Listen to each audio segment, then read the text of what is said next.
día de ayer, ¿verdad? Sí, sí subí notas del día de ayer. Sí, profe, ya están. Ok, de acuerdo.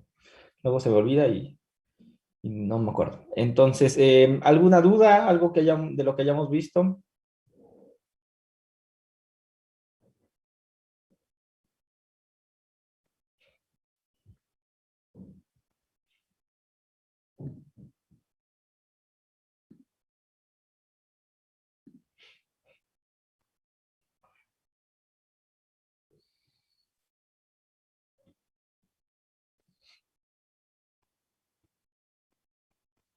Ok, si no hay dudas, el día de hoy me di a la tarea un poquito de revisitar un poquito lo que hicimos ayer y, y darle la vuelta, o no darle la vuelta, dar un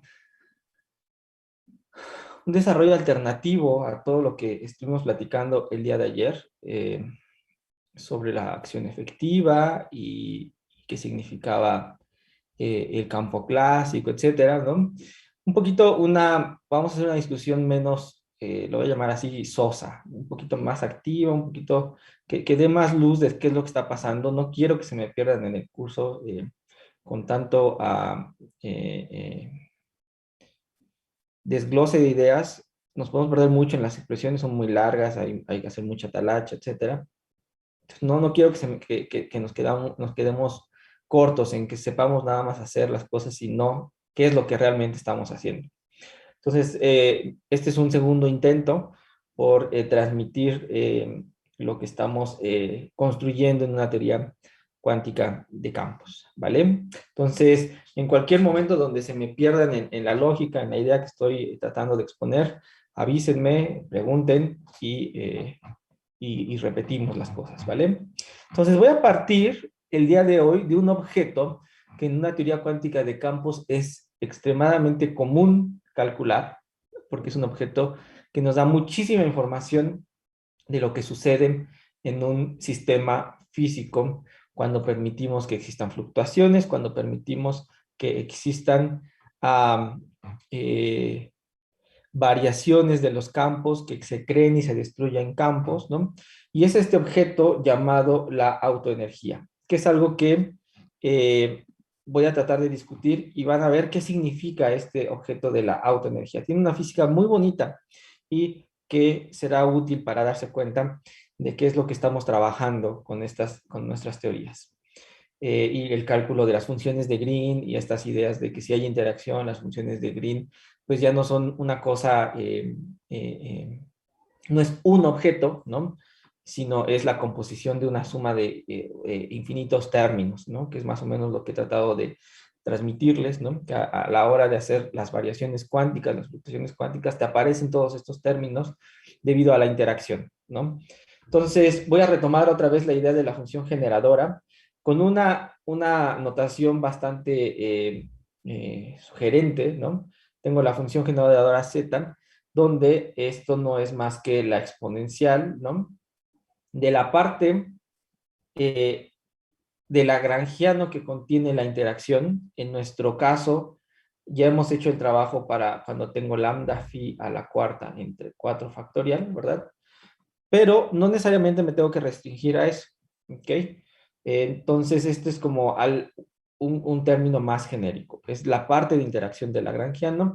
Y ya sabemos que a nivel funcional, justamente, esto es el campo phi en z, ¿no? El operador derivada funcional respecto de la fuente es lo que me genera el campo. Por eso depende de esta variable, ¿ok? Por otro lado, tenemos toda esta parte que nos dice lo que sucede en nuestro sistema es como la función generadora, pero en ausencia de interacción. Es esta z sub 0 que teníamos en la notación que veníamos manejando. Y eso va dividido, ¿no? Por es exactamente lo mismo que tenemos arriba, ¿no? Pero cuando yo tiro a cero la fuente. ¿Ok? Esa es otra forma de ver la función generadora. Esto, insisto, eso hace como mucho eh, énfasis a cómo se expresan las cosas en la física estadística. ¿Y por qué voy a estar rebotando la idea en algunos conceptos con expresiones que conocemos de la física estadística. Entonces, esta función generadora, su nombre ya sabemos, sugiere que a partir de ella podemos obtener cosas. ¿Qué podemos obtener? Pues todas las funciones de n puntos de una teoría escalar. Acuérdense que estamos concentrados en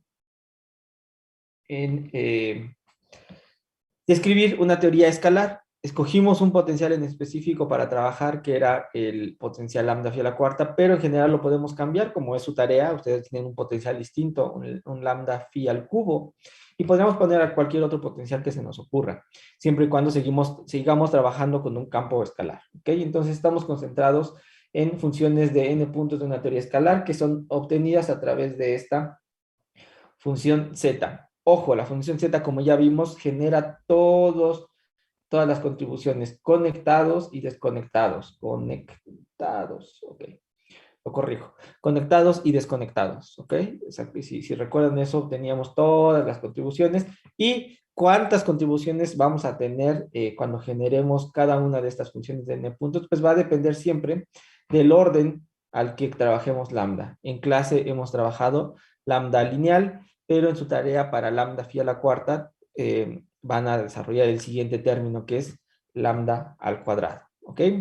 Y bueno, ya que las funciones conectadas de n puntos son los bloques verdaderos para construir nuestra teoría, pues lo más sensato que vamos a hacer es enfocarnos justamente en esas funciones conectadas, ignorando, o bueno, no ignorando, haciendo el álgebra adecuada para quitarnos todos estos términos desconectados.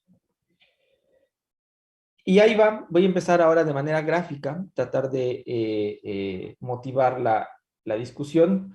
Ahí les va un ejemplo, ¿no? Pensemos en la función de 2 puntos. Acuérdense que la función de 2 puntos es el propagador de nuestro campo, y formalmente aquí también quiero empezar a usar términos que comúnmente se ocupan en teoría cuántica de campos.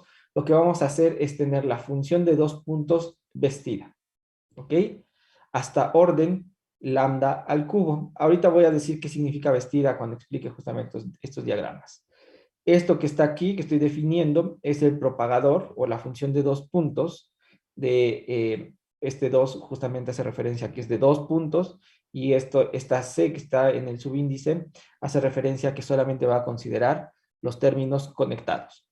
Este objeto que está aquí, ¿no? Que normalmente en un libro al que ustedes se van a referir así como una línea, y una bolita que no va a ser, que va a estar rellena con algún color, con rayas, etcétera. Siempre se le dice que este es el propagador vestido. ¿Por qué se le dice vestido? Porque es el que va a contener la información del propagador, que también tiene un nombre muy específico, el propagador desnudo, el propagador sin que haya ninguna interacción, el propagador libre, más todos los términos que vienen derivados de la interacción. Acuérdense que hacemos una teoría de perturbaciones, entonces vienen las contribuciones orden lambda al cuadrado, y aquí estoy dibujando todos los términos conectados, orden también lambda al cubo. Y vendrán más términos de orden lambda a la cuarta, etcétera, etcétera, etcétera. ¿Ok?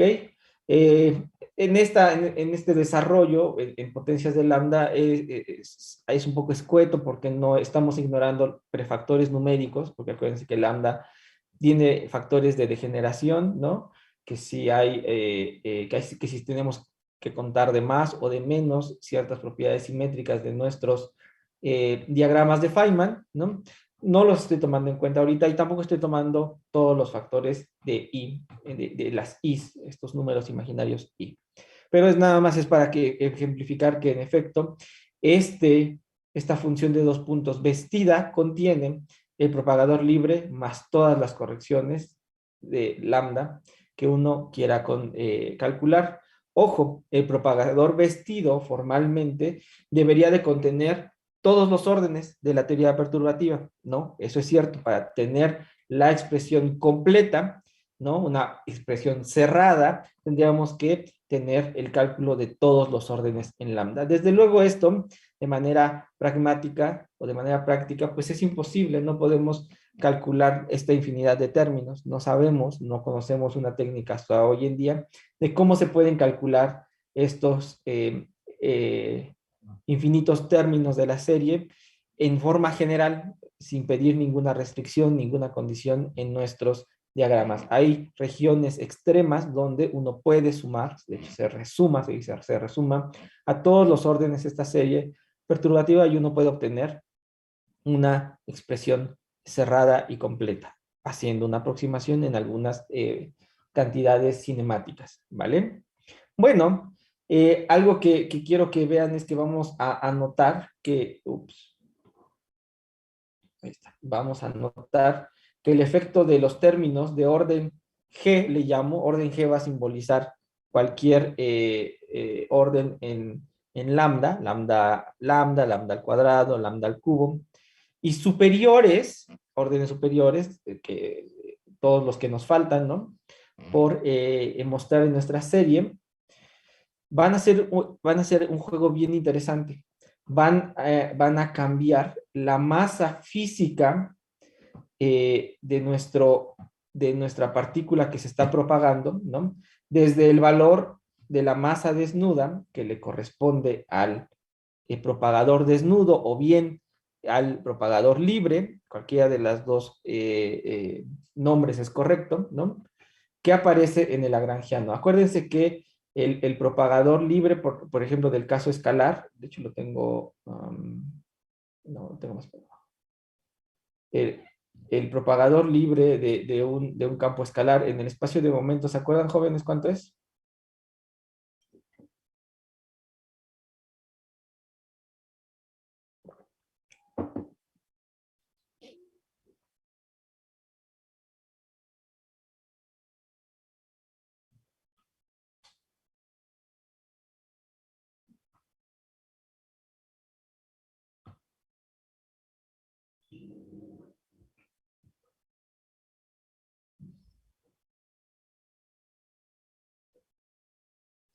Lo vimos en algunas clases anteriores y algunos de ustedes deberían de saberlo porque lo han calculado, de hecho.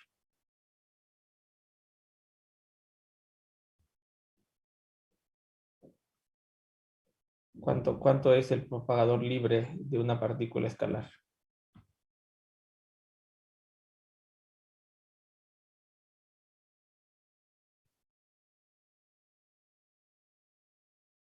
No, bueno, en el espacio de momentos, si esta partícula tiene momento k, ¿no? Entonces decimos que es I entre k cuadrado menos m cuadrado, donde esta m que está aquí es la que aparece en el lagrangiano. ¿Ok? Se le conoce como la masa desnuda. Entonces, lo que hace esencialmente esta función, los efectos de estos términos que se están agregando en esta serie perturbativa para darle información a mi propagador, es esencialmente cambiar la masa de mi partícula que se está propagando.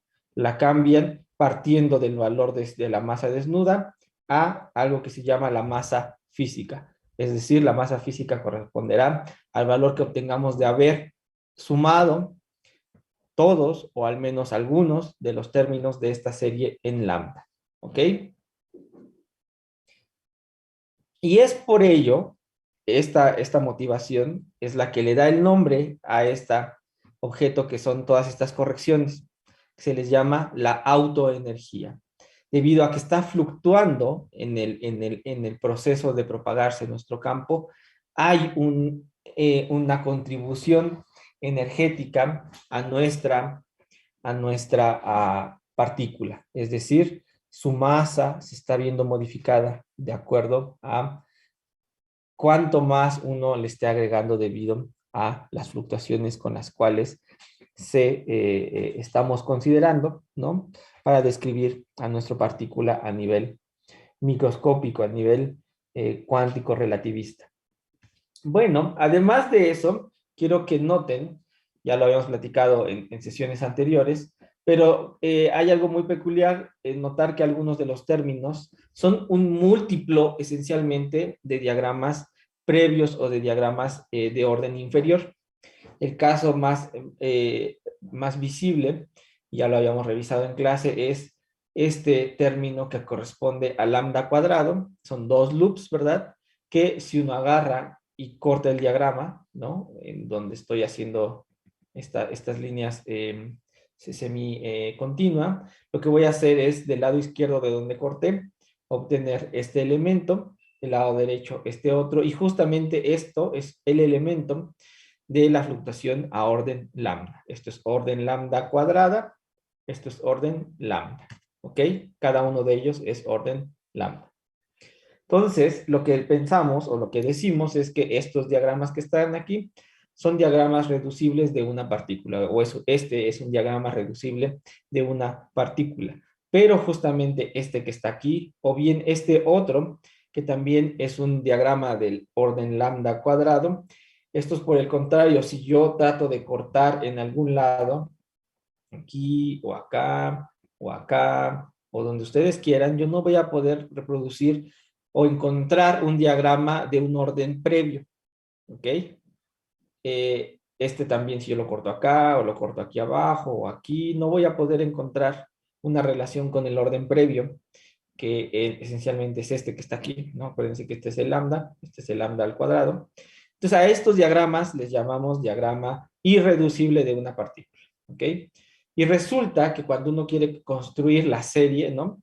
Pues estos objetos que están aquí pueden ser reescritos en términos más fundamentales. Entonces, no se tiene que sumar en términos de todas las posibles términos orden a orden, sino en todas las posibles topologías, si lo quieren llamar, ver así, sobre todos los diagramas irreducibles de una partícula. Si uno suma sobre todos ellos, uno es capaz de encontrar el equivalente a esta serie que sí contiene términos que son como repetidos. De hecho, en la siguiente diapositiva lo señalo, que hay un montón de diagramas, pero noten que los diagramas que están subrayados, ¿no? Que están resaltados, este que está aquí, o este que está acá, o este que está acá, o este que está acá, son diagramas reducibles de una partícula. Este, y es el caso que ya revisamos, si yo corto en medio, voy a tener dos de estos, ¿ok? A este que está aquí, pues yo lo puedo cortar aquí y acá, y voy a obtener tres de estos diagramas. Si yo agarro este que está aquí, ¿no? Y lo corto aquí en medio, voy a obtener uno de estos con uno de estos, ¿no?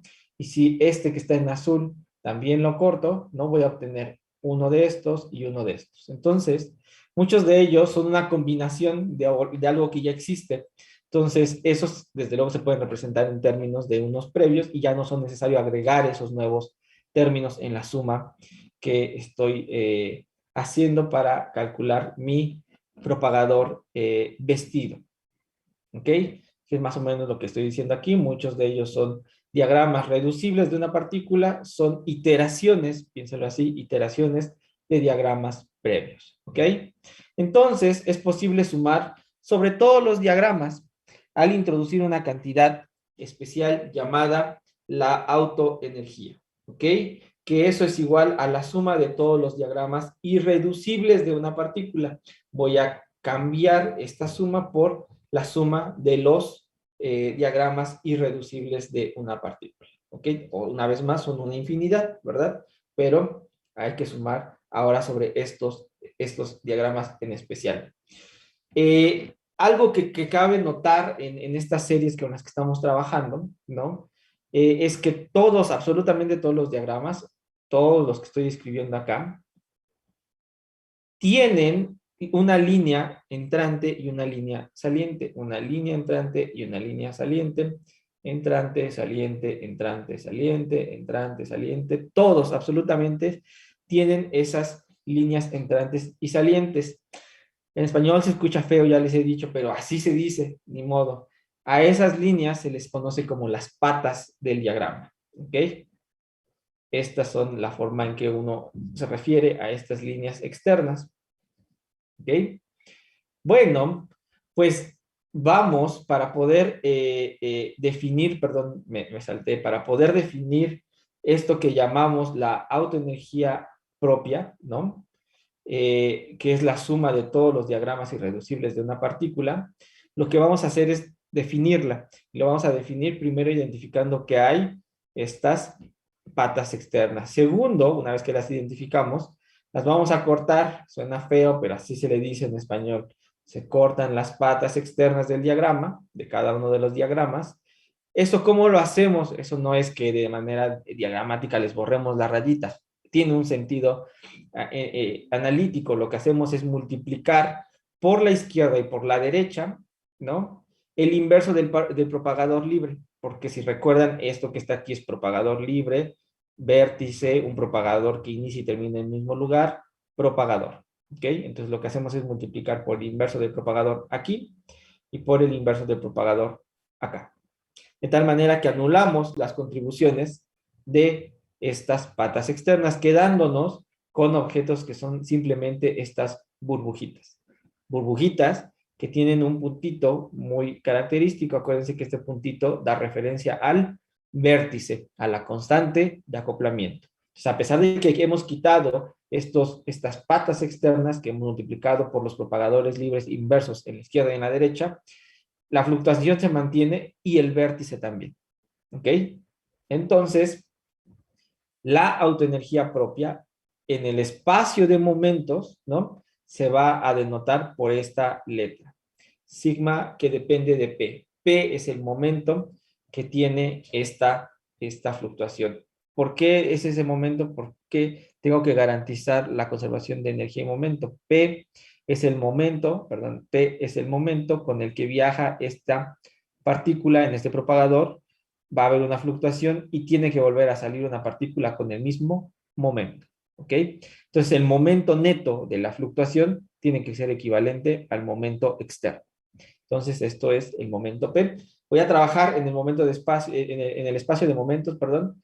Y bueno, esta sigma, esta autoenergía propia, se define como la suma de todos los diagramas irreducibles de una partícula, donde ya eliminé, corté las patas externas, de tal manera que el objeto, burbujita, ¿verdad? Que más arriba había puesto como un circulito relleno en color gris, pues es la autoenergía propia denotada por la letra sigma, que es igual, este objeto que está aquí es igual a menos I veces sigma de P, que es igual a la fluctuación, a una fluctuación con el vértice, a dos fluctuaciones con dos vértices, a una fluctuación con dos vértices, a una fluctuación con tres vértices, más todas las fluctuaciones que siguen.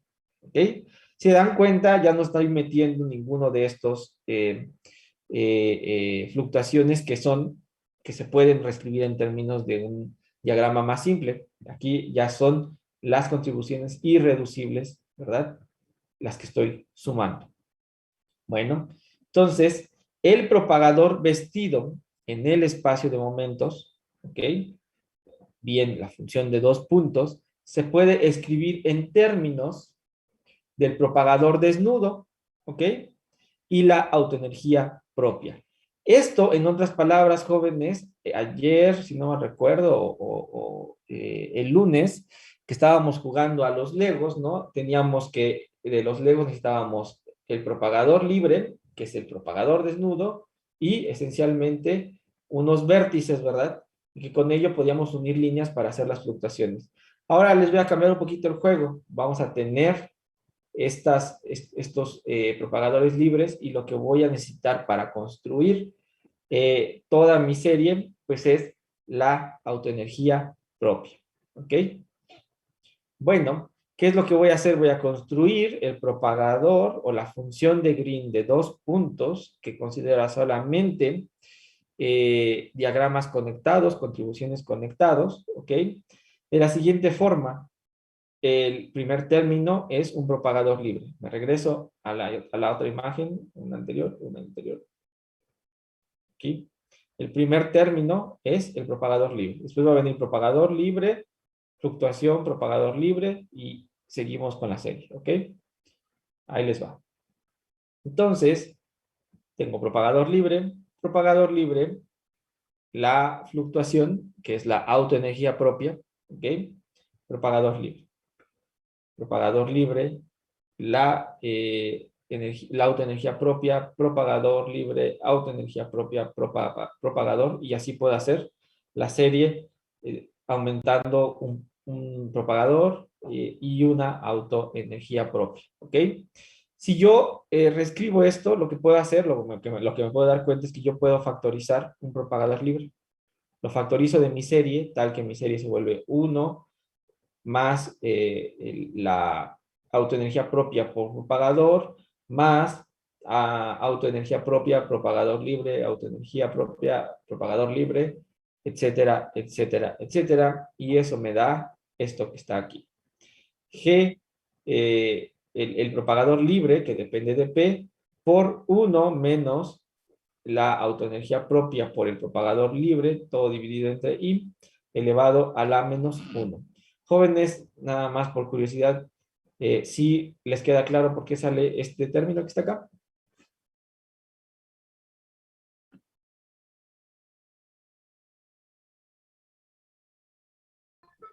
Bueno, a mí no, no tanto.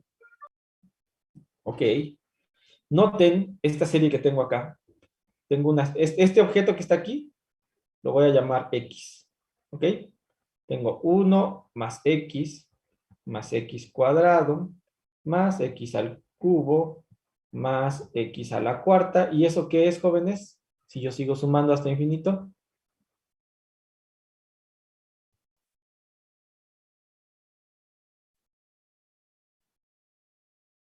La serie geométrica. Una serie geométrica. Y esto que acabo de escribir es el resultado de una serie geométrica. ¿Estamos de acuerdo? Sí, ya. Vale. Muy bien, jóvenes. Pues entonces, lo que acabo de encontrar es que la función de dos puntos que contiene a los términos conectados, nada más, no es más que un propagador desnudo, un propagador libre, multiplicado por 1 menos la autoenergía propia por el propagador libre, todo elevado a la menos 1. Hago un poquito de álgebra y llego a este término que está aquí. ¿Ok? Ayúdenme a ver qué es lo que hice de este paso que está acá a este. A ver, ayúdenme a decir qué es lo que hice.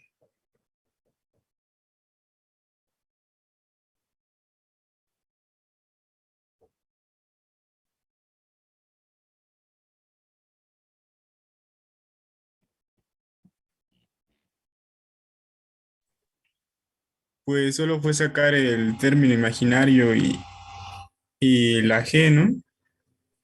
Sí, a ver, les voy a decir cómo yo lo hice, ¿no?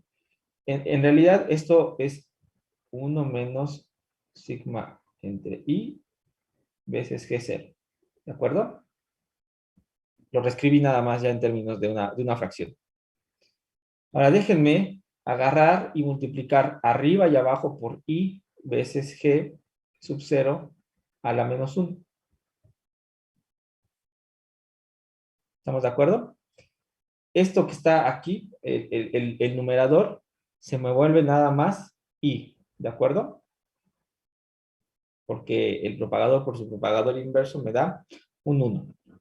Y lo de abajo, pues lo que me va a resultar es un G0 menos inverso, I veces G0 inverso. Esta I con esta I se me van a cancelar y lo que me queda es menos sigma veces G inverso por G. Y eso es un 1. Y entonces es esto que está aquí. ¿Estamos de acuerdo?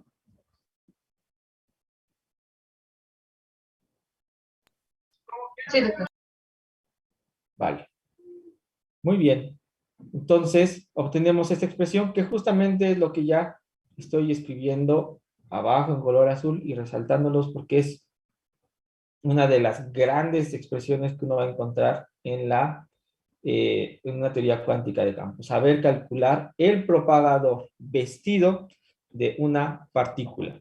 Esencialmente, ¿qué quiere decir este término? El propagador vestido, ¿no? El propagador que contiene la información de todos los diagramas conectados es igual al propagador en el vacío, el propagador desnudo al cual se le está modificando la relación de dispersión, si lo quieren ver así.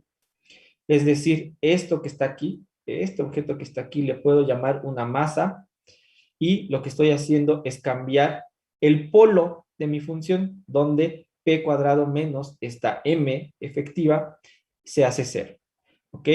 Las fluctuaciones cuánticas están haciendo un papel de modificar esencialmente cuál es el valor de la masa de mi partícula.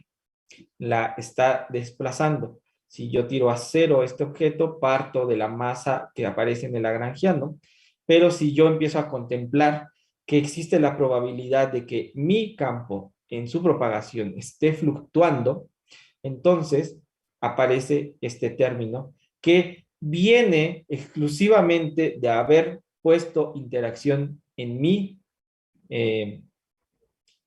lagrangiano, porque recuerden que esa sigma mayúscula es proporcional al vértice, vértice al cuadrado, vértice al cuadrado, vértice al cubo, y el vértice es proporcional a lambda, lambda al cuadrado, lambda al cuadrado, lambda al cubo. ¿Se dan cuenta? De ahí viene, justamente de haber hecho una teoría perturbativa.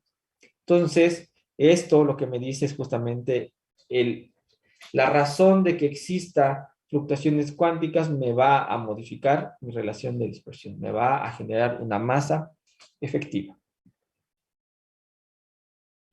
Bueno, como había dicho, sigma en realidad está representando el cambio en la masa a partir de su valor desnudo hasta su valor físico, ¿ok?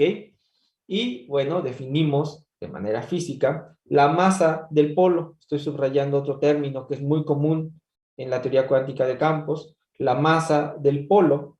Esto en inglés regularmente es de pole mass, ¿no? Entonces aquí tengo la masa del polo al cuadrado, no es más que la suma de la masa al cuadrado del lagrangiano más las correcciones debido a las fluctuaciones, que es la autoenergía propia.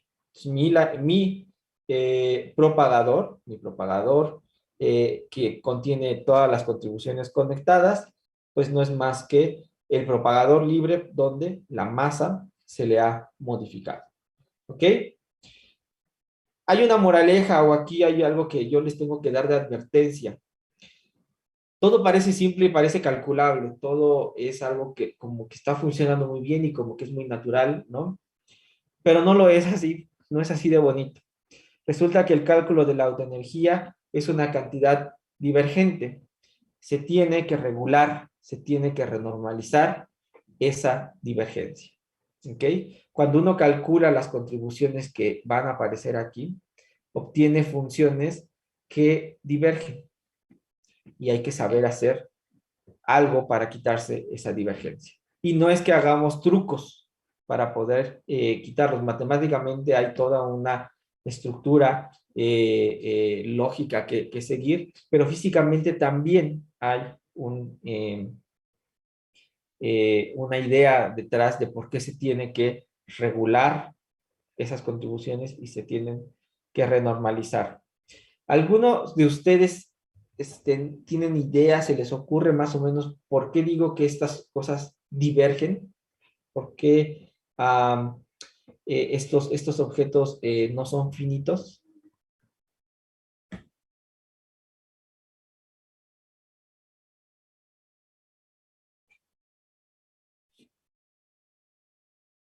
No, no sé, profesor. ¿Ok? ¿Alguien más que tenga a lo mejor una idea por ahí de por qué decimos que divergen estos objetos?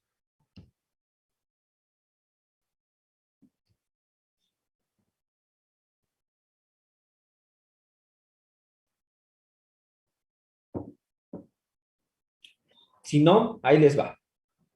Vamos a contar la historia de por qué divergen estos objetos. Ups, se movió. Tenemos este objeto, ¿no? Esta es la primera fluctuación cuántica, ¿verdad? Y primero quiero que pensemos en un propagador libre. ¿Qué hemos aprendido hasta la fecha cuando queremos calcular una función de 2 puntos a través de la integral de trayectoria? ¿Qué tengo que hacer? Tengo que sumar sobre todas las posibles trayectorias que existen, ¿verdad? Déjenme pedirles que hagan una transformación, una transformada de Fourier y ya no piensen en todas las trayectorias, todos los recorridos. ¿Qué significa tener todos los recorridos en el espacio una vez que hace la transformada de Fourier? Y es irse del espacio de configuraciones al espacio de momentos. ¿Qué es lo que va a suceder? Que todas esas historias van a tener diferentes energías, diferentes momentos, cuadrimomentos, ¿ok? Todas tienen diferentes cuadrimomentos. Entonces, ¿qué es lo que tengo que hacer?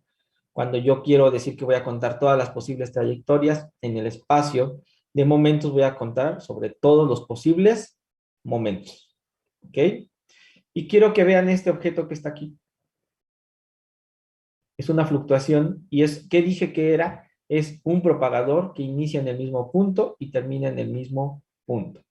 Pero eso quiere decir que si yo lo imagino en el espacio de configuraciones, eso tendría que ser cualquier trayectoria cerrada. Cualquiera. ¿Estamos de acuerdo? Bueno, si este es el punto, aquí todo tendría que ir y llegar a este mismo punto, etcétera, etcétera. Esas son todas las trayectorias, pero ¿qué significa que sean todas las trayectorias en el espacio de momentos? Que tengo que sumar sobre todas las posibilidades del cuadrimomento, sobre todas las posibilidades energéticas. ¿De dónde a dónde? Desde menos infinito hasta infinito.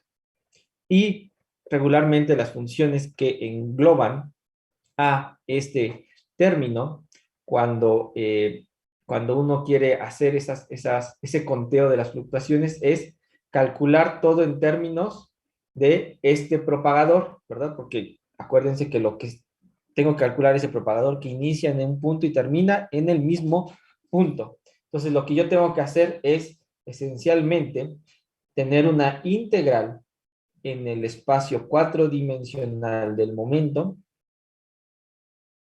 de un objeto que es el propagador, ¿verdad? Con momento k cuadrado menos m al cuadrado. Jóvenes, ¿alguno de ustedes me puede ayudar a hacer el conteo de dimensión de este objeto que acabo de construir? ¿Cuántas potencias de energía tengo en el numerador y cuántas potencias de energía tengo en el denominador?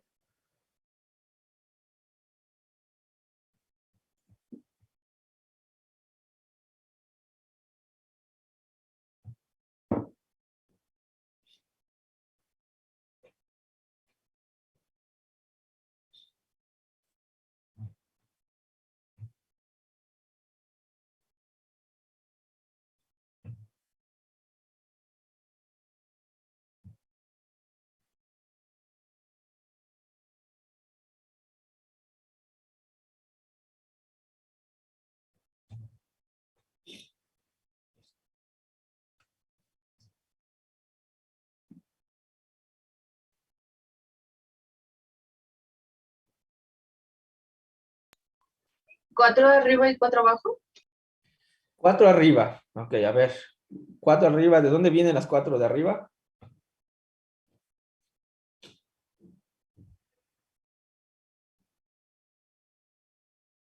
Vienen de este diferencial.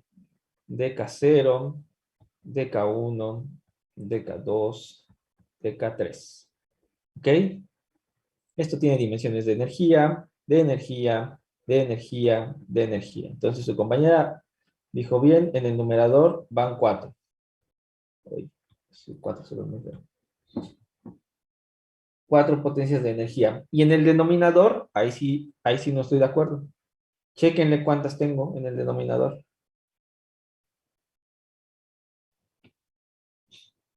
¿No serían 8, profe?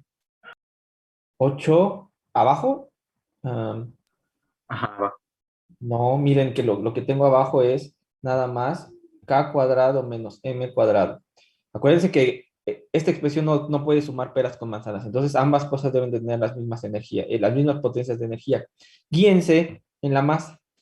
A nivel de la relatividad especial, la masa y la energía tienen las mismas dimensiones. Si uno escoge que la luz y la constante de h barra sean iguales a 1, son las mismas dimensiones. Entonces, aquí yo tengo energía al cuadrado, jóvenes.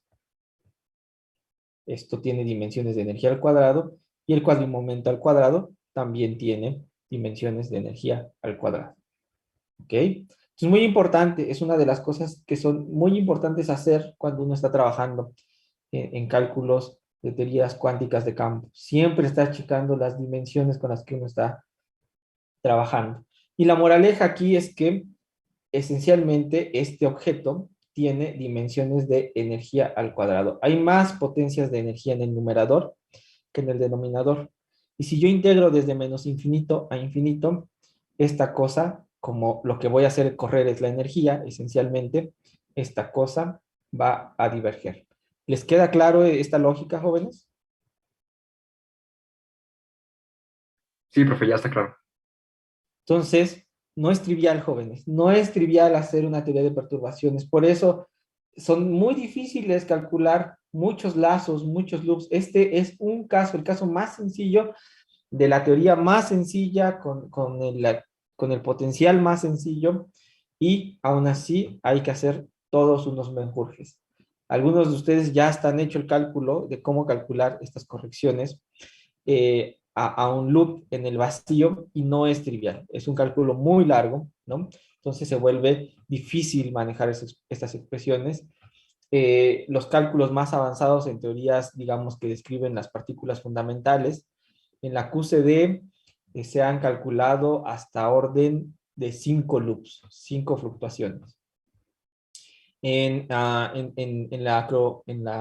electrodinámica cuántica, ahí sí se han hecho bastantes más. Si no mal recuerdo, hay un cálculo con 20 loops. Pero para poder calcularlos se ocupan supercomputadoras, ¿no? No se hacen numéricos, sino hay que meter todo ahí y tener un conjunto de ecuaciones, un montón de objetos que calcular, ¿no? Entonces, pues, haces un programa para que en la computadora te dé las expresiones analíticas al final de cuentas. Entonces, no es trivial, jóvenes, calcular estos objetos. Eso no nos desanima, porque eso nos hace, son como retos. A veces somos como niños que si nos ponen un ejercicio que se ve difícil, ahí estamos duro y dale hasta que acabamos de hacerlo. Ok, entonces quería mandarles ese mensaje también de esto de hay que regularizar y renormalizar. Diverge. Entonces lo que uno hay que hacer es cortar esencialmente la integral hasta un valor máximo de energía donde vas a transformar tu teoría que pensabas que valía para cualquier valor energético en una teoría efectiva, en el sentido que esa teoría va a tener validez desde donde iniciaste a integrar hasta donde terminaste. Tu cota superior energética que le llamas el corte ultravioleta. ¿Ok? El corte de la energía más grande en términos, piénselo en términos de una onda, ¿no? Una onda muy energética es una onda es ultravioleta. Entonces cortas hasta ahí tu teoría y entonces la masa física, los parámetros físicos como la constante de acoplamiento, pueden vivir en esa región energética. No estás restringido a quedarte ahí porque si quieres irte a energías más altas, lo único que tienes que hacer es recorrer tu escala de corte a un valor más alto, de tal manera que vuelves a renombrar quién es la masa, quién es la constante de acoplamiento, etcétera, etcétera, etcétera. ¿Sabemos hacerlo? Sí. No es fácil, no, pero se puede trabajar y no se pierde, de hecho, ningún eh, poder predictivo de nuestra teoría debido a estos cortes. Simplemente la naturaleza nos pide, porque la naturaleza misma es así. Ayer me preguntaban sobre estas anomalías, ¿no? Y yo les decía que, bueno, imagínense que a diferentes a grados de precisión, a diferentes escalas que uno quiera ver, yendo a escalas cada vez más y más pequeñas, la naturaleza nos cuenta historias distintas. A mí me gusta poner el ejemplo de hacer chocar dos canicas, ¿no? Si uno tiene poquita energía, ¿no? Esencialmente tú chocas dos canicas, es elástico el sistema, pero el, sigues teniendo dos canicas al final de cuentas. Si tú le eches más ganas, más fuerza, ¿no? Las haces chocar con tal fuerza que las empiezas a desintegrar, las empiezas a romper.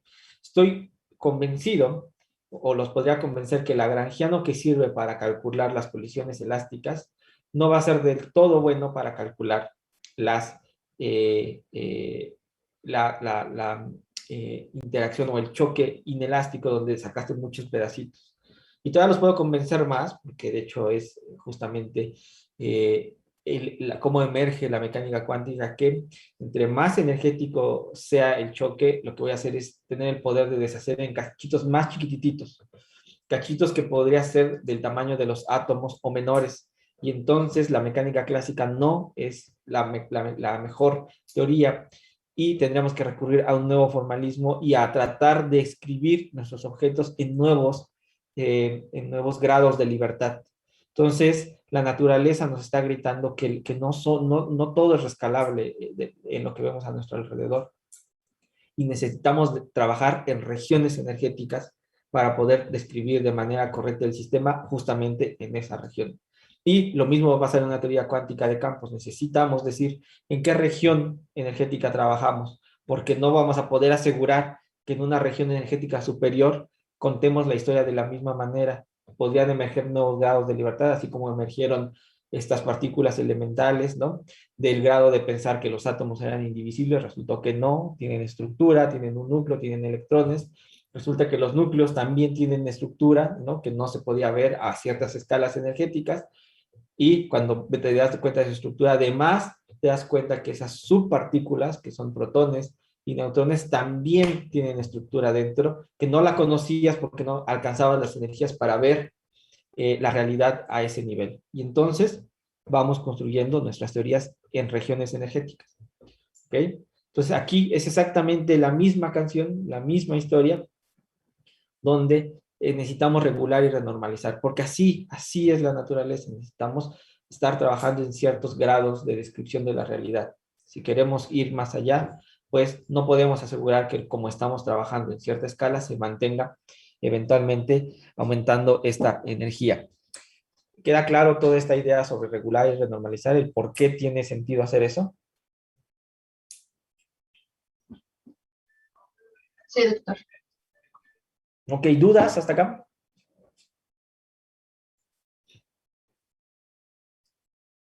Creo que por ahora no, profe, me gustaría revisar todo un poco con más detalle. Ok. Bueno, entonces, de todo lo que acabamos de discutir, esencialmente hemos aprendido algo o podemos sintetizar toda esta discusión en que el propagador, el inverso del propagador vestido, esencialmente es el inverso del propagador desnudo, sumándole, o bueno, restándole todas las contribuciones de esta autoenergía propia, que es el resultado de sumar todas las posibles fluctuaciones que puede tener nuestro campo al propagarse. ¿Ok? Bueno, ¿qué más puedo decir? La función conectada de Green, ¿verdad? Puede ser completamente escrita en términos de el propagador desnudo y la autoenergía. Lo único que necesito para poder escribir la función de Green conectada, ¿verdad? De dos puntos, es el objeto llamado propagador desnudo y la autoenergía propia. ¿Ok? Esto que estoy señalando o que estoy remarcando en color rojo, ¿no? Le voy a poner un nombre a esa combinación y eso le voy a llamar una función de vértice. ¿Ok? La función de vértice está definida como la diferencia del inverso del propagador desnudo menos la autoenergía propia de manera explícita en el caso de un campo escalar. Neutro es P cuadrado menos M cuadrado menos las contribuciones de las fluctuaciones. ¿Ok? Y en resumen, ¿no? Si a este objeto que está aquí lo llamé esta función de vértice, esta gamma, puedo reescribir esta ecuación de la forma que está aquí abajo. ¿Ok? El propagador vestido, el propagador que contiene la información de todos los diagramas vestidos, veces la función del vértice es igual a I. ¿Ok? Podríamos jugar a quitarnos la I y dejar un 1 si gustan, pero en la anotación que estoy revisando vamos a dejarla como una I. ¿Ok? Bueno, pues vamos a continuación a discutir cómo generalizar este resultado a funciones de n puntos. ¿Ok? N con n superior a 2, ¿no? Al construir una nueva función generadora que va a ser la acción efectiva. De hecho, hoy vamos a hacer la labor de generalizarlo a la siguiente función, que es la función de 3 puntos, pero van a ver que de ahí saldrá muy rápido, o saldrá inmediato, imaginarse cómo se verá una función generalizada en términos de, en términos de estos dos objetos. El propagador vestido y la función de vértice. Y allá voy a hablar sobre esto. La acción efectiva y funciones de vértice. Nada más para que no quede en el aire por qué tiene el nombre de función de vértice, porque esta función que estamos ahora conociendo depende de este objeto que está aquí, ¿verdad? Que es la autoenergía propia. Y este objeto tiene la información de el acoplamiento, de la interacción. Por eso decimos que este objeto es una función de vértice. Contiene en su estructura la información de todos los vértices posibles. Un vértice, dos vértices, tres vértices, cuatro vértices, etcétera, etcétera, etcétera. Ok, bueno, para esta sección vamos a considerar una teoría escalar, real, en general. Es decir, no voy a poner el potencial de manera explícita, simplemente voy a hablar de un potencial que es una función U que depende del campo escalar, ¿no? Este campo escalar es un campo escalar real. Ok, la acción efectiva, que ya sabemos que esta es la forma en denotarla, gamma, que depende del campo, es una funcional del campo y es definida a través de una transformación de Legendre. Eso ya lo vimos en la clase de ayer, ¿verdad? Vimos que a través de esta transformación de Legendre encontrábamos que había una relación esencialmente entre esta acción efectiva y la función generadora para las funciones de Green conectadas, ¿ok? Bueno, voy a aquí algo que a lo mejor ayer lo platiqué, pero bueno, vale la pena dejarlo, digamos, constatar, que se vea explícito qué es lo que quería decir con la relación que existe entre estas expresiones y las expresiones de la física estadística, pues vamos a escribir esto en el mismo espíritu, en la misma forma en la que uno hace la introducción de la energía interna y su relación con la energía libre en la mecánica estadística. Para nuestra expresión ahora en términos de estas dos funciones, resulta que la función generadora de funciones para funciones de Green conectadas juega el papel de la energía libre, ¿ok? De tal manera que yo puedo escribir que W de J es igual a la gamma del campo phi más la integral en X, este simbolito que voy a estar ocupando ahora es un D4X, ¿no? Veces la fuente por el campo, ¿ok?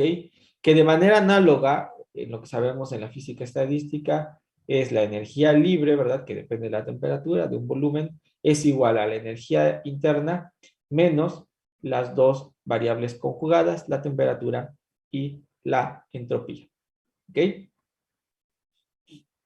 Y algo que podemos ver de justamente esa relación a través de la transformada de Legendre es que las variaciones de W, ¿no? Que depende de J, respecto de J en una posición X, no es más que mi campo phi en X. Aquí está. Aquí está, ¿no?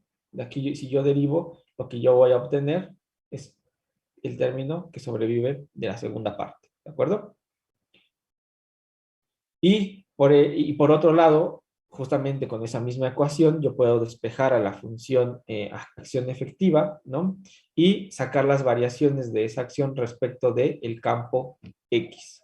Y eso me va a dar que es igual a menos la fuente en X. Algo que quiero que noten es que he cambiado un poquito la notación del campo. Antes nada más, si se daban cuenta, lo estaba llamando como phi, una phi minúscula, ahora lo estoy poniendo como una phi mayúscula. Porque, si recuerdan, no es un campo cualquiera, es el campo cuando la fuente no se ha apagado, está en rojo. Es la definición del campo cuando la fuente no se ha apagado y eso equivalía o equivale a un campo clásico. ¿Ok? Entonces, nada más para recordarles eso, la notación de una phi mayúscula que depende de X no es más que la variación de la función generadora de contribuciones conectadas respecto de J en X, que define a mi función de Green de un punto que tiene los términos solamente conectados, que depende de la posición X, y de manera explícita he puesto la J porque no la hemos apagado. Acuérdense que aquí no hemos tomado el caso J igual a 0. No lo hemos tomado. Por lo tanto, esto es como el valor de expectación de mi campo con la fuente encendida. ¿Ok? Bueno. Entonces, nada más es para que vean la nueva notación que estoy ocupando, ¿no? Un poquito menos engorrosa. Sobre todo porque a las funciones de Green conectadas ya les puse el subíndice C, que viene de conectado, y ayer hablaba de estos campos con subíndice C, porque eran clásicos, ¿no? Entonces, para no mezclar estas dos ideas y se me confundan, ahorita en esta notación estoy trabajando con este phi mayúscula, ¿ok? Entonces, vamos a iniciar, quiero que empecemos iniciando, sí, que iniciemos definiendo esta función de vértice eh, de grado n, ¿no? Que no es más que la enésima derivada funcional de la gamma de mi acción efectiva, que depende de este campo clásico, respecto del campo clásico en x1, después en x2, en x3, hasta llegar hasta xn. Y estas son funciones de vértice irreducibles de una partícula, ¿ok? Al igual que en el caso de las funciones de Green de contribuciones conectadas, se puede reescribir todo en términos de elementos irreducibles de una partícula, ¿ok? Y lo mismo va a suceder para estas funciones de vértice. Este es para una función de vértice enésima, ¿ok? Quiero que para continuar vean o se den cuenta que el propagador vestido, la función de 2 puntos de contribuciones conectadas, cuando la fuente está encendida, no es más que la segunda derivada funcional de la función generadora de contribuciones conectadas, ¿verdad? Respecto de la fuente en X y la fuente en X1 y en X2. Pero esto se reduce, vean este objeto que está aquí, no es más que el campo clásico en X1. Por lo tanto, esto se reduce a las variaciones del campo clásico en X1 respecto de la fuente en X2. ¿Okay? Y de forma similar, puedo hacer el mismo trabajo escribiendo que este vértice, esta función, perdón, de vértice de 2 puntos, ¿verdad? Corresponde a 2 puntos, x1 y x2, se puede reescribir como la segunda derivada funcional de mi acción efectiva respecto del campo clásico en x1 y en x2. Pero uno se puede dar cuenta que este objeto que está aquí, ¿ok? No es más que menos la corriente. Y por lo tanto esto se reescribe como menos las variaciones de la corriente respecto del campo clásico. Uno en X1 y el otro en X2. Como resultado podemos observar, ¿no? Vean que tengo aquí, que tengo aquí, que tengo acá y que tengo acá.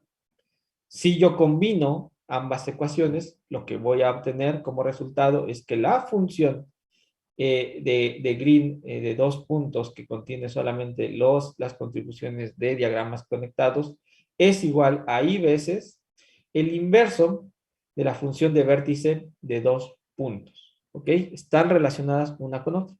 ¿Ok?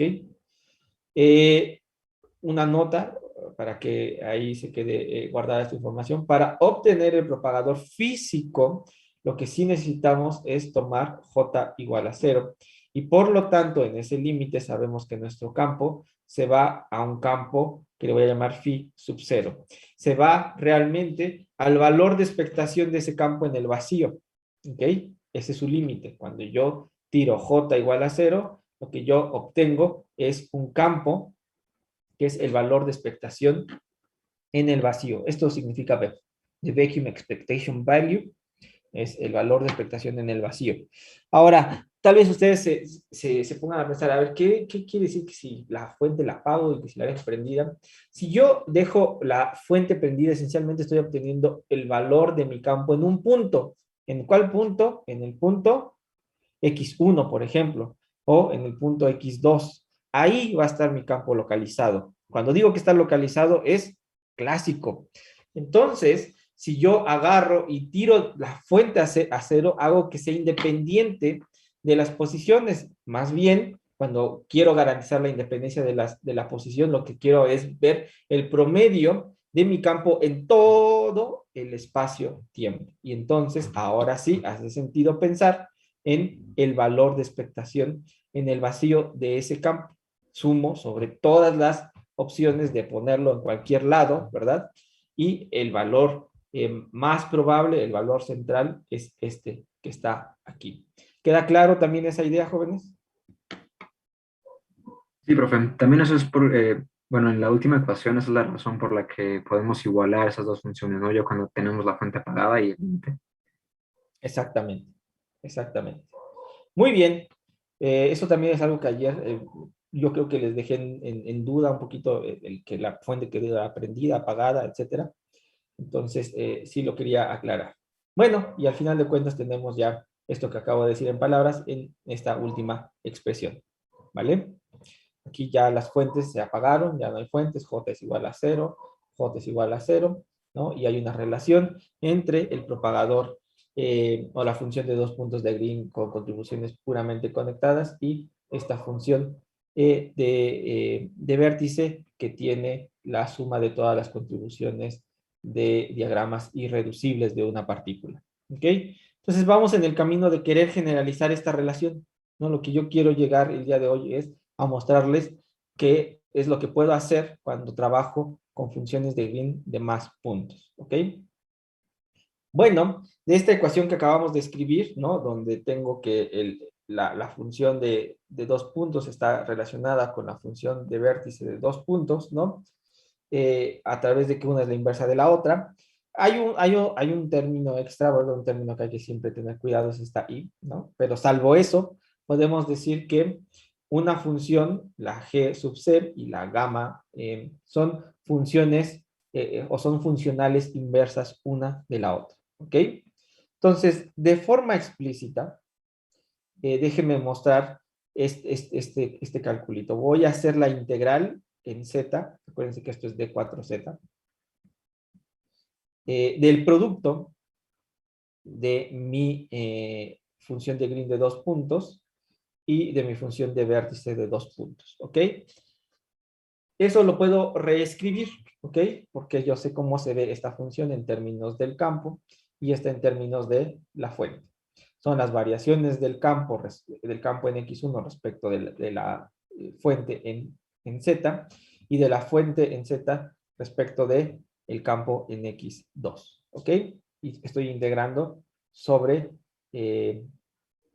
sobre todos los z, ¿no? Acuérdense, ¿por qué dicen x1 y x2? Vean que este va de x1 a z y este de z a x2, ¿ok? Y eso no es más que la i veces, ¿no? Las variaciones de phi en x1 respecto de las variaciones de phi en x2, ¿ok? Y eso se va a volver una delta en 4 dimensiones, una delta de Dirac. ¿Por qué? Porque este objeto, ¿no? Este con este se va a anular siempre y cuando, o el restante va a ser finito siempre y cuando x1 y x2 sean iguales, ¿no? Si x1 y x2 es iguales, esto da un 1, si no, eso da un 0, ¿ok? Bueno, si nosotros aplicamos la transformada de Fourier a esto que acabamos de ver aquí, a esto que tenemos aquí, pues lo que obtenemos es lo que sabíamos, habíamos encontrado hace un ratito cuando estábamos trabajando en el espacio de momentos. La transformada de Fourier de este objeto no es más que el producto de la función de dos puntos conectada por la función de vértice de dos puntos también que contiene toda la parte conectada, igual a esta i. Que bueno, le va a hacer la transformada de Fourier a este objeto que es un 1. ¿Estamos de acuerdo? Entonces, esta es la relación que existe entre trabajar en el espacio de configuraciones y el espacio de momentos. Como siguiente paso, vamos a tomar la derivada funcional a la ecuación, a esta ecuación que está aquí, por eso la flechita, respecto de la fuente J en Y. ¿Ok? ¿Qué es lo que sucede? Bueno, noten que si yo tomo la derivada funcional respecto de J en Y, esta ecuación que está aquí, ¿verdad? Si yo le tomo esas variaciones al lado derecho, es un 0. Y del lado izquierdo es tomar las variaciones de un producto. Entonces voy a tener dos términos que están aquí. El primero de ellos y el segundo de ellos. Lo pasé del lado derecho aprovechando que justamente la ecuación del lado derecho me da un 0. Entonces, a las variaciones respecto de J no es más que las variaciones de la función de 2 puntos, ¿no? Conectada respecto de j en y por la función de vértice de 2 puntos, y eso debe ser igual a menos la integral en z, ¿no? Estoy integrando en z, de el propagador o la función de Green de 2 puntos conectada por las variaciones de mi función de vértice de 2 puntos respecto de j en y. Bueno, voy a trabajar el lado derecho. ¿Ok? El lado izquierdo ya lo dejé aquí, ahí se queda quietecito. Lo que voy a hacer es trabajar el lado derecho. Me doy cuenta que esencialmente esto que está aquí, ¿no? Las variaciones de la función de vértice de 2 puntos respecto de j, la puedo reescribir, voy a hacer como una regla de la cadena. Ver las variaciones del campo respecto de j, el campo está en y', y de la función de 2 puntos, de la función de vértice de 2 puntos, sus variaciones respecto de el campo en y' e integrar sobre todos los y'. ¿Ok? Sigo manteniendo también la integral en z. Ok, sigo trabajando. Del lado izquierdo se quedó igualito, si se dan cuenta. Pero del lado derecho, lo que yo obtengo, si se dan cuenta, vean este objeto que está aquí, este objeto que está aquí, ya sabemos que es ese objeto, no es más que el propagador o la función de Green de 2 puntos que va de y' a y. ¿Ok? Tengo el otro propagador que ya lo tenía en la expresión anterior, aquí está.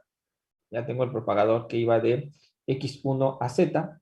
Y la derivada de mi función de 2 puntos respecto del campo, lo que me va a generar, también eso ya lo habíamos visto, eso me va a generar la función de 3 puntos. ¿Ok? Bueno, vamos a usar lo siguiente, que las variaciones de mi función de 2 puntos respecto de j, pues no es más que las variaciones, es aplicarle la variación de j a una función generadora de diagramas conectados cuando ya le habíamos derivado 2 veces respecto de x y de x1 y de z, de x1 y de z. ¿Ok? Se volvieron una tercera derivada. ¿Y eso qué me va a generar? Pues una función de 3 puntos conectada. ¿Ok?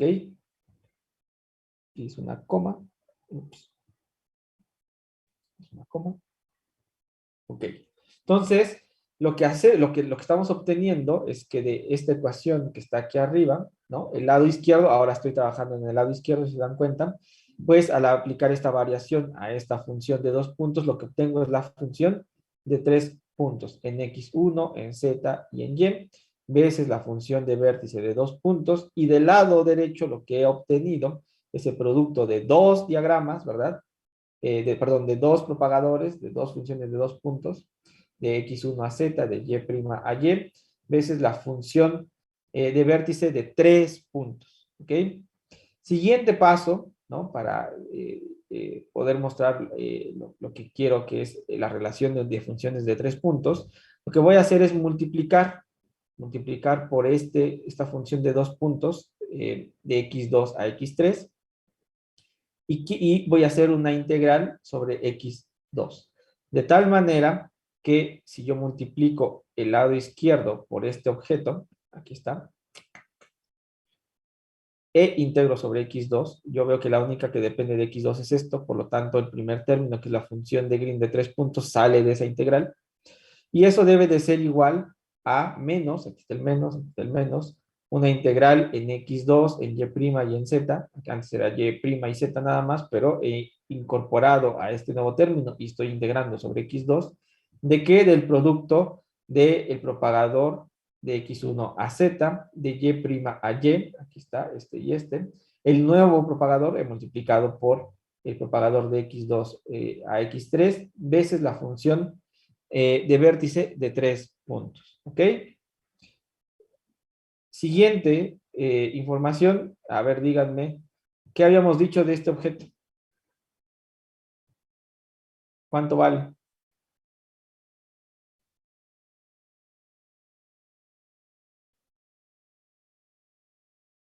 A ese objeto hasta le sacamos la transformada de Fourier y toda la onda.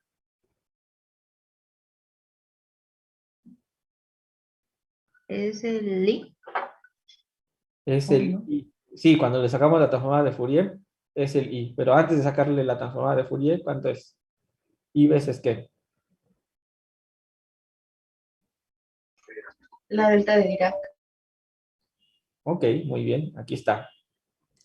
I veces la delta de Dirac que va de Z a X3. ¿Ok? Bueno, pues entonces sigue igualito porque estaba fuera de la integral. Y del lado derecho no he hecho nada, jóvenes. Del lado derecho lo dejé igualito. ¿Ok? Entonces, ahí está todo lo que había escrito del lado derecho. Y simplemente cuando yo integre respecto de z, ¿verdad? Esta delta me va a arrojar mi función de Green de 3 puntos en x1, en x3, ¿verdad? Porque z se va a convertir en x3 y en y. Y del lado derecho me va a quedar esta i, la paso hacia el otro lado, ¿no? De tal manera que me queda una i y ya no el menos, ¿no?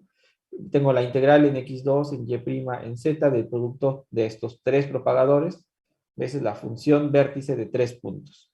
Déjenme reetiquetar.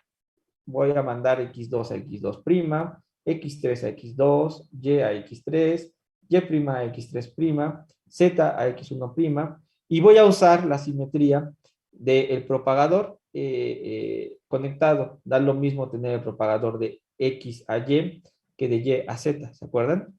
Y con eso lo que voy a hacer es obtener que el lado izquierdo, que está aquí, con esas nuevas reetiquetas, es la función de Green de 2 puntos que contiene todas las contribuciones conectadas de x1, x2 y x3, y eso es igual a i veces la integral de x1', x2', x3', de el propagador o de la función de 2 puntos conectada de Green de x1 a x2 por otra función de Green de 2 puntos de x2 a x2', por otra función de Green de x3 a x3', por el vértice perdón, la función de vértice de 3 puntos de x1', x2', x3'. ¿Ok? Esta fórmula, aquí debe de decir fórmula, nos dice que la función conectada de 3 puntos, ¿ok? Puede ser obtenida desde la función de vértice de 3 puntos, aquí está, siempre y cuando le peguemos, ¿no? Le juntemos 3 propagadores vestidos.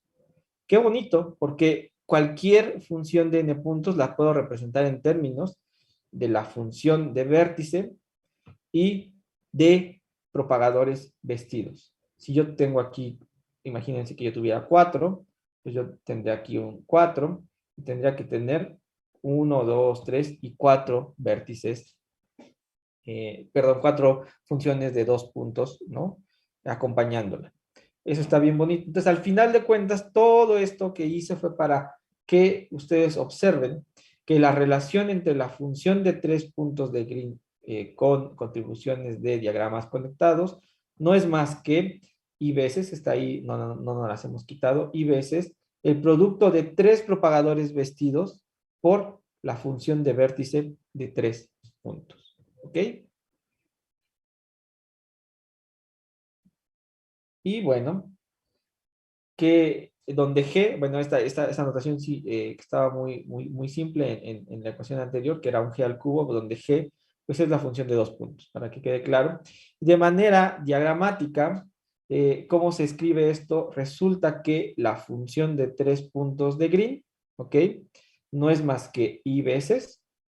La función vértice, esto que está aquí es la función vértice de 3 puntos por 3 propagadores vestidos. Cada uno de ellos tiene esta bolita que nos dice diagramáticamente que contribuye, que tiene las contribuciones de todas las fluctuaciones.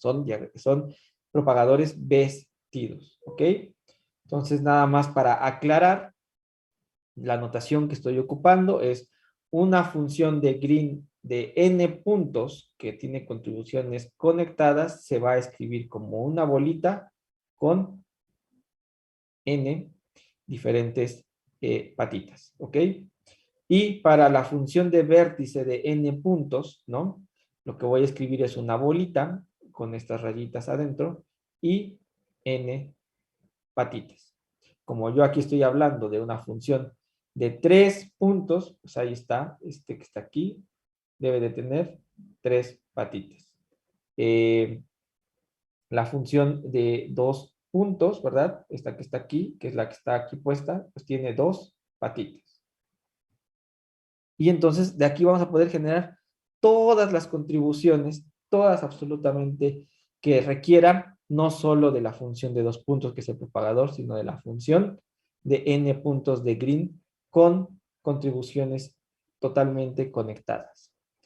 Eso es algo muy bonito porque ahora sí podemos jugar a construir lo que querramos, entendiendo quién es quién. Este me dice la propagación y este me dice esencialmente los vértices, las contribuciones de los vértices. Muy bien, jóvenes. ¿Dudas hasta acá?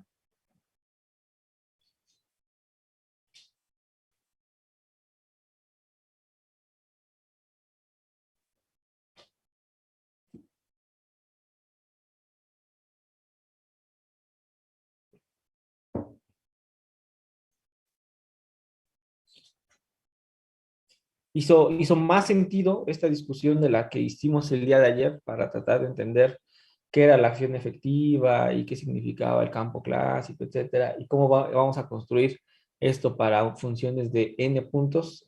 A mí me pareció un camino más, más fácil de digerir.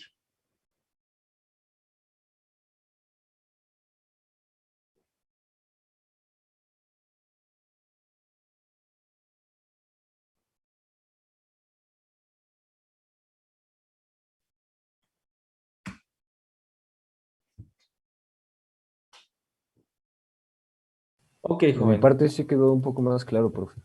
Vale, Fidel. Muy bien. De todas maneras, pues ahorita subo las notas para que repasen. Voy a parar aquí la clase, esencialmente, eh, no sé si fue a ustedes o al otro grupo, pero bueno, vamos en tiempo, vamos avanzando súper bien, ¿no? Entonces, las clases, para que no se vuelvan tan difíciles de seguir ni tan tediosas, regularmente las voy a estar dando de 1 hora y media, 1 hora y cachito. Entonces, esto es lo que yo que les quería platicar el día de hoy. Vamos a seguir trabajando con estas funciones vértice y estas funciones de Green y vamos a sacar otros objetos. Yo hace un rato fue así como de repasón tangencial, hice alusión a la energía libre de un sistema, ¿no? Me voy a ir a meter hacia ese lado, ¿no? Para que ustedes se den cuenta que justamente con todo esto que estamos aprendiendo también vamos a poder explorar la energía libre que existe en un sistema a nivel cuántico relativista. ¿Ok? Entonces, para allá voy. La siguiente discusión va en dirección de encontrar qué significa el potencial lagrangiano. De lagrangiano, acuérdense que es energía cinética menos energía potencial. Pues ese potencial es el potencial clásico, donde no hay fluctuaciones porque pues, no le estamos haciendo correcciones a nada. ¿Cómo incluyo correcciones cuánticas a ese término que le llamo potencial? Le voy a sumar todas esas correcciones cuánticas y a eso le voy a llamar el potencial efectivo. Resulta que la forma en que está distribuida la energía va a ir cambiando debido a que yo incluya correcciones cuánticas, así como aquí cambió la masa de mi partícula debido a todas estas correcciones cuánticas. Entonces, el siguiente tema es en ese camino y bueno, de ahí yo creo que vamos a estar concluyendo la segunda unidad. Espero hacerlo eso en 2 sesiones y nos lanzamos a la última donde ahí hay un montón de física que espero les guste, que es las simetrías. Las simetrías nos van a dar un montón de información bien bonita. Ok, jóvenes, pues entonces, si no hay más dudas, nos vemos no, mañana no, el lunes, ¿no? Nos vemos en el horario normal. Recuerden, si tienen dudas sobre el cálculo de la tarea o algo respecto a la materia, pueden pedir alguna cita para aclarar dudas, etcétera. En fin, que tengan bonita noche, cuídense mucho y estamos en contacto, ¿vale?